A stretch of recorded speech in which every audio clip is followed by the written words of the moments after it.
नमस्कार दोस्तों, आप सबका बहुत बहुत स्वागत है द फर्स्ट डिबेट में। उत्तर प्रदेश के मुख्यमंत्री माननीय योगी जी ने ये हलाल सर्टिफाइड करने वाली संस्थाएं जो है इनको बंद कर दिया है उत्तर प्रदेश में और इन पे बैन लगा दिया है। बहुत ही बढ़िया काम किया है। इसके बारे में आवाज़ पूर्व बहुत दिनों से उठ रही थी, लेकिन योगी आदित्यनाथ जी ने आखिरकार ये कर ही दिया। वैसे पूरे भारत में ऐसा होना चाहिए, क्योंकि ये कंपनियां कमाती है और ये अपना पैसा कहाँ खर्चा करती है किसी को कोई ब्यौरा नहीं देती है, और ना ही ये सरकार मान्य है। फिर भी ये ऐसे सरकार के सामने, पूरे देश के सामने धड़ल्ले से ये सब चल रहा है। तो दोस्तों, इस डिबेट में आप देखोगे अमिताभ अग्निहोत्री जी ने किस तरह से इन हलाल करते रहते हैं, इनकी अच्छे से क्लास लगाई है।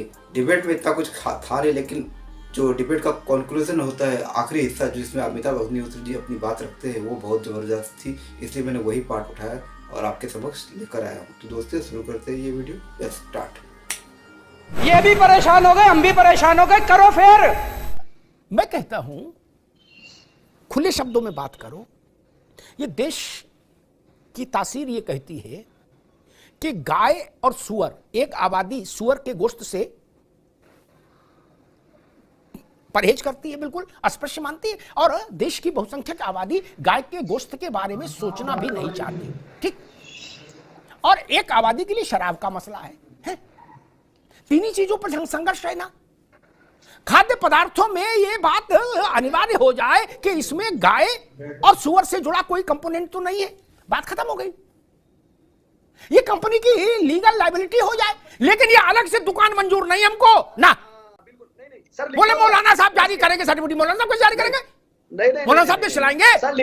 फिर जो लोग आज इतनी शिद्दत से यहां चर्चा कर रहे हैं कि देखिए आस्था का मसला है और इसमें छेड़छाड़ नहीं, अच्छी बात है, हम सम्मान करते हैं, लेकिन वो ये भी बता दें, वो बंगाल में, वो केरल में, वो और जगह बीफ के मामले में डिस्को भांगड़ा करने लगते, कहते हैं तो खाने की आजादी है, खाने पर रोक लगाओगे? क्यों भैया, वहां डिस्को क्यों करने लगते है ना? इस देश में लोग, बड़ा कड़वी बात कह रहा हूं मित्र।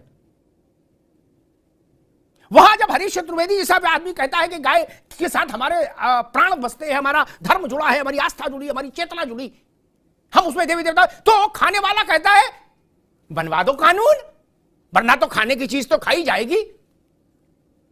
क्या सच नहीं कि केरल में चौराहे पर गाय काटी गई, एक राजनीतिक दल के लोग रहे वहां? क्या सच नहीं है? तब ये रास्ता ठीक नहीं। और प्रमाणन के नाम पर किसी भी निजी दुकान को स्वीकार नहीं किया जा सकता। आस्था सबकी स्वीकार, लेकिन नई दुकानें स्वीकार नहीं, निजी दुकानें स्वीकार नहीं, जो सैकड़ों हजारों करोड़ की समानांतर अर्थव्यवस्था खड़ी कर दे नहीं। और जिन लोगों ने एक सवाल उठा था कि वो कौन लोग हैं जो प्रमाणन लेने जाते, शायद तारिक भाई ने कहा था।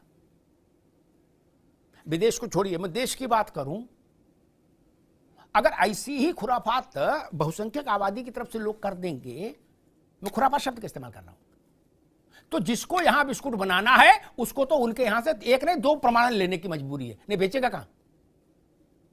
बेचेगा कहां? खुद खाएगा? अभी इस देश में हिंदू ये तय कर ले कि हमको भी ये तमाशा करना है, कहां बेचोगे? इसे इस तर्क में दम नहीं है कि भाई कंपनियां गई क्यों।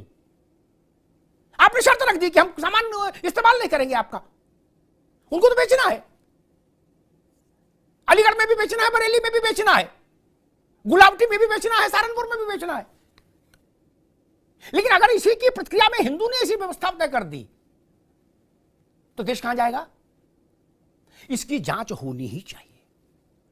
और केवल हम लोगों ने तभी इस पर चर्चा की प्रमाणन, लेकिन उत्तर प्रदेश की सरकार ने जब रोक लगाई तो रोक लगाते समय जो एक उसका औचित्य वक्तव्य जारी किया हरीश जी, उसमें सरकार ने इस बात को इंडिकेट किया कि इस बात की संभावना से इनकार नहीं किया जा सकता कि इसके सर्टिफिकेशन के नाम पर और उसके रिन्यूअल के नाम पर आने वाले हजारों करोड़ रुपए सालाना की जो आय है, वह देश विरोधी ताकतों की फंडिंग में जा रही हो,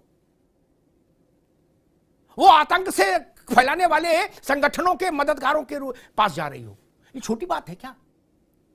ये नहीं चल सकता। जांच हो जाएगी, ठीक है, और जब खाद्य पदार्थों में क्या मिला है क्या नहीं मिला, इसके लिए एक बाकायदा केंद्र सरकार के द्वारा स्थापित मानकीकरण ब्यूरो है। उसकी इजाजत के बिना आप एक टॉफी नहीं बना बेच सकते, एक बिस्कुट नहीं बेच सकते। तो छोटी छोटी टपरियां क्यों खोली? आप नमाज पढ़ाओ ना भाई। पंडित जी सत्यनारायण कथा कराए, मौलाना नमाज पढ़ाए, आप ये काम भी शुरू कर दिए। बोले नहीं, मन थोड़ी तबीयत टोटे टोटे हो रही है, मुहर मारेंगे। अरे भाई साहब, आप वैज्ञानिक भी हो गए? नहीं, आइए, ये संभव नहीं। दो विषयों का मसला है, गाय और वो दूसरा, उस पर एक सरकार स्थिति स्पष्ट करे, एक नियम बन जाए कि भाई जो भी उत्पाद होंगे उनको इन दो चीजों के बारे में स्पष्टीकरण देना होगा, बात खत्म हो गई। और वो बात आई थी तो इस देश के ताने बाने को समझिए। मैं एक इशारा करूंगा, गाजियाबाद से सहारनपुर तक जाइए,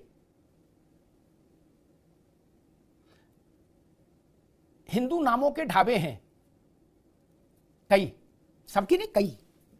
लेकिन अब आजकल तो बवाल नया हो गया कि पेमेंट ऑनलाइन होने लगा, पेटीएम हो गया, फोन पे, तो वो स्कैन करना होता, स्कैन करो तो नाम आता है दूसरा। ये क्यों हो रहा है? अच्छी बात, अगर एकता के लिए हो रहा है तो मैं पक्ष में हूं, लेकिन अगर एकता के लिए नहीं, किसी डिजाइन के लिए हो रहा है तो मैं इसके खिलाफ हूं। मैंने कुछ कहा था तो ओसामा भाई ने उस पर आपत्ति जताई थी। अब इसका क्या करें? ओढ़े के पीछे इस समस्या का नाम है शिव ढाबा, प्राचीन शिव ढाबा। और जब पराठे खा के पेमेंट किया मोबाइल से तो आया रफीक अहमद। क्यों? ये क्यों हुआ? आप उसका नाम वही रखिए ना, जो क्या समस्या क्या इसमें? यहां आप भ्रम पैदा करने की कोशिश कर रहे हैं, तब इसका क्या उत्तर होगा? समाज को समरस रखना है तो तराजू बराबर रखना होगा। तराजू इधर झुकेगा तो समस्या, उधर झुकेगा तो समस्या। और मैं तो यह कहूंगा कि जो फैसला उत्तर प्रदेश में हुआ, यह देश के स्तर पर हो और इसमें यह व्यवस्था की जाए हरीश जी कि जो सामान भारत के इस्तेमाल के लिए नहीं बन रहा, केवल विदेश के लिए बन रहा है, उसी में ये रंग बिरंगी मोहरें मारी जाएंगी। क्या ये कलरफुल मोहरें उसी में मारी जाएंगी? ये अलग, दोनों अलग हैं। ये निर्यात के लिए सामान बनाने वाली यूनिट्स अलग है ना, उनका रजिस्टर अलग है, हिसाब किताब अलग है, वहां लगवाइए। लेकिन गुरसाईगंज में, एटा में, इटावा में, बेगूसराय में, नवादा में, जालौर में, चित्तौड़गढ़ में ये मोहर मारने का काम क्यों चलेगा? नहीं। और जब चलेगा तो आपकी आस्था है तो दूसरों की आस्था नहीं है क्या? वो चना मुरमुरा है, वो भी मोहर मारना शुरू कर देंगे। तब इसको बनाना, स्टेट बनाना है क्या भारत को? दुनिया से कोई आएगा वो कहेगा भाई साहब यहां तो हर गली में मोहर मारने वाले हैं क्या? ये तरीका ठीक नहीं। ये प्रमाणन का अधिकार केवल सरकार के पास रहना चाहिए, ये निजी क्षेत्र में जाने की बात ही नहीं। जब आप पानी तक को हलाल और गैर हलाल में ले आए तो आटा दाल चावल को हलाल और गैर हलाल में ले आए, तो कोई दिन मान लीजिए और इससे आगे का चला गया और आपने कहा कि भाई नहीं, हमें हिंदू क्लर्क के द्वारा बनाया हुआ ट्रैफिक लाइसेंस मंजूर नहीं, ड्राइविंग लाइसेंस। क्या? मौलाना ने फतवा दे दिया। अब हमारे जिसके लाइसेंस पर हरी मोहर लगी होगी वही चलेगा, तब क्या करेंगे?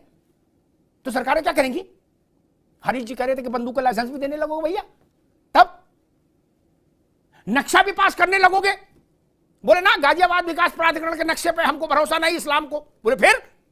बोले जो भी मुसलमान असली है उसको हमारे से नक्शा पास कराना पड़ेगा। अरे भाई साहब बख्श दो प्रभु, नमाज पढ़ाओ, इमामत करो यार। ये कहां चक्करों में आप सरकार बनने की कोशिश कर रहे हो क्या सब लोग? जो काम मुगलों के समय में भी नहीं हुआ हरीश जी, वो काम आज कैसे हो और क्यों हो? ये लाख टके। इतनी खुशी मुझे आज